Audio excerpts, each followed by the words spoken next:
ইংল্যান্ডের বিপক্ষে সিরিজের শেষ ওয়ানডেতে দারুণ সেঞ্চুরির পুরস্কার পেলেন শুভমান গিল। পাকিস্তানের বাবর আজমকে টপকে র্যাঙ্কিংয়ে শীর্ষে উঠেছেন ভারতীয় এই ব্যাটার।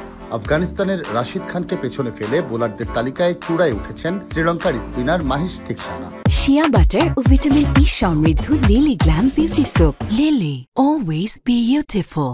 বুধবার চ্যাম্পিয়ন্স ট্রফি শুরুর ঠিক আগে পুরুষ ক্রিকেটারদের র্যাঙ্কিংয়ের সাপ্তাহিক হালনাগাদ প্রকাশ করে আইসিসি। গত সপ্তাহে র্যাঙ্কিং প্রকাশের সময় বাবরের চেয়ে 5 রেটিং পয়েন্টে পিছিয়ে ছিলেন গিল। এখন তিনি এগিয়ে আছেন 23 পয়েন্টে।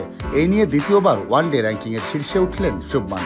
2023 বিশ্বকাপের মাঝপথে বাবরকে টপকেই প্রথমবার চূড়ায় উঠেছিলেন তিনি। অন্যদিকে অস্ট্রেলিয়ার বিপক্ষে সিরিজে প্রথম ম্যাচে 40 রানে 4 উইকেট নিয়ে দলের জয়ে বড় অবদান রাখেন অফ স্পিনার মাহিশ থিকসানা। তার প্রতিফলনেই ওয়ানডে বোলিং র্যাঙ্কিংয়ের চূড়ায় উঠেছে এই শ্রীলঙ্কান স্পিনার। 2-এ নেমে যাওয়া রাশিদ খানের সঙ্গে থিকসানার পয়েন্টের ব্যবধান 11। অলরাউন্ডারদের র্যাঙ্কিংয়ে শীর্ষস্থান ধরে রেখেছেন আফগানিস্তানের মোহাম্মদ নাবি।